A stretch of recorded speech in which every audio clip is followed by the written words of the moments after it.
everyone, it's Shane Kanto, your Wasteland reviewer, and welcome to the Streaming Wasteland here on the SPM Crew Podcasting Network.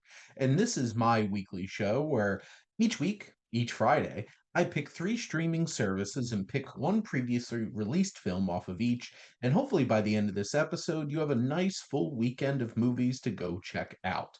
And this week, I'm going to be focusing on AMC Plus, Peacock, and the Criterion Channel. And let's get started over on AMC Plus, which to be frank, most of my picks come from one very specific piece of AMC Plus, and that's Shudder, the streaming service for horror. And this week I am picking one of the all-time great horror films, arguably the greatest slasher film of all time, and that is 1978's Halloween. And this is a lean 91-minute thriller slasher horror flick from writer director John Carpenter. And this is really the film that made John Carpenter and put him on the map. He had films before this, and some good ones at that. But this film, which was made for a relatively pretty small budget for 1978, turned out to be a mega hit. This was a film that sparked decades of slasher films from those late 70s through the 80s and into the 90s, as you had Friday the 13th, Nightmare on Elm Street, all spinning off of this, Candyman, and all different kinds of films.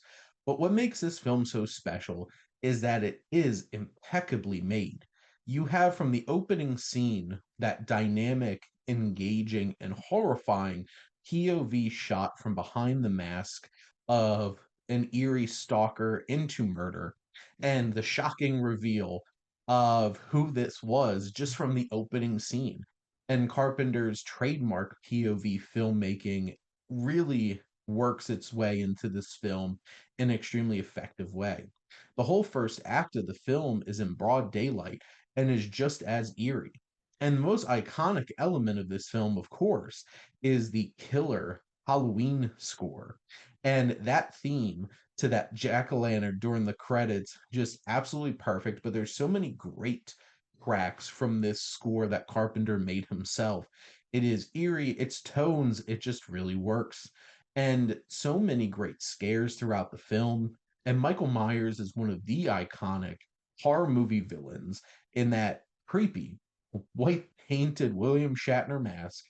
And there's just so many great filmmaking moments from Michael peeking out eerily from the shadows behind Laurie Strode, or when you think all has been finished, him sitting up, influencing Undertaker style, in the background of the shot, and all the way up to the haunting and very impactful and metaphorical final shot of this film. You have a great performance from Jamie Lee Curtis, who became a certified scream queen, and of course Donald Pleasance as Dr. Loomis, his unhinged energy that he brought and his veteran presence to this film. This is iconic. And what makes it so great is that it used filmmaking techniques to build terror and horror instead of cheap thrills and bloody slasher moments. This made you feel unnerved. It was pretty reserved and only flashes of violence. And what makes this film so special, especially compared to, the infinite amount of other sequels that came out of this film. But this one is indeed the all time great, the classic, the Halloween film. And it's right there on AMC Plus. Next up, over on Peacock, I felt an urge like this is a huge film and probably many of you have seen this, especially if you're a millennial, you grew up on this, but it's very topical with the constant talk every few weeks or so of new casting news for this remake series over on Max. And you're probably guessing what I'm talking about now, but this was a phenomenon. If you like, I was 10 years old when Harry Potter and the Sorcerer's Stone came out, and this was peak fantasy. This and Lord of the Rings, the Fellowship of the Ring came out 1 month from each other, basically. And 2001 was a monumental year for live action fantasy where animation really was king for fantasy for so long. And finally, something like Harry Potter just captured the imagination, opened up this magical world, and this was the perfect first film to allow kids, allow families to get into and be enveloped into this wizarding world of Harry Potter. The tone is magical, it is endearing, it is charming as hell.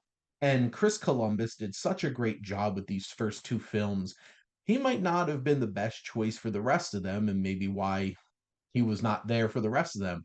But he was a great choice for this first film, capturing this tone of wonder and joy and just absolute majesty of what this world could be. And of course, John Williams' score just brings all the magic to life. And in hindsight, they hit the jackpot by the casting of Daniel Radcliffe, Rupert Grint, and Emma Watson as Harry, Ron, and Hermione, and just an incredible stacked supporting cast from Richard Harris as Dumbledore and Robbie Coltrane as Hagrid. And in hindsight, just how incredible a casting choice Alan Rickman as Snape was, and just so many great performances throughout this film. Some, sure, maybe some of the special effects like the CGI hasn't aged well, but there's still tons of practical effects in this that just absolutely capture the wonder of it all. And this is such a great hero's journey, a classic tale, and it has its spooky moments. It has its wondrous holiday Christmas moments, and just an overall majesty about it that just draws you in and just envelops you in the charm of it all.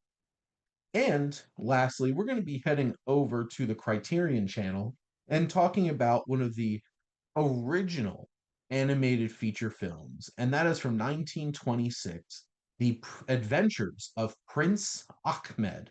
And this film is indeed one of the first ever animated films, feature films from start to finish. It uses this incredible silhouette animation of these cutouts and how they move and are backlit with rich colors, and how this tells a magical tale of a handsome prince who rides a flying horse to faraway lands and embarks on magical adventures.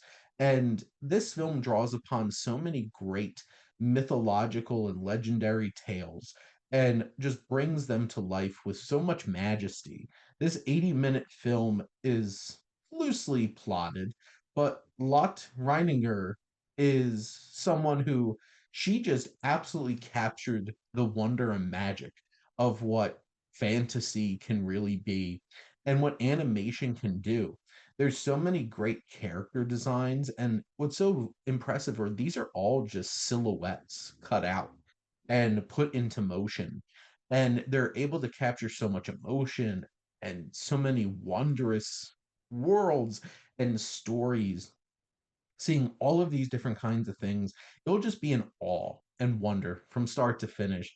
This feels more anthology, threaded together little tales all together, but it's just such a wondrous adventure for Prince Ahmed, and going on this magical journey with him, going toe to toe with witch doctors and meeting Aladdin and battling demons and falling in love with princesses. And these are based off of the stories from the Arabian Nights, and it just has so many great tales to tell in it. And just from like a technical standpoint, this is absolutely miraculous that this was made in 1926. And if you're interested in exploring some history of cinema, this is certainly one of those films that is a must watch and just an awe-inspiring experience to just go through for the first time. But that is a wrap here for another episode of the Streaming Wasteland. And let's do a little bit of a recap. So, over on AMC Plus, we have 1978's Halloween. Over on Peacock, we have 2001's Harry Potter and the Sorcerer's Stone. And bonus recommendation, just give a Harry Potter weekend and watch all eight of them. and make your own marathon. And finally, over on the Criterion channel from 1926, it's The Adventures of Prince Ahmed. But thank you for listening.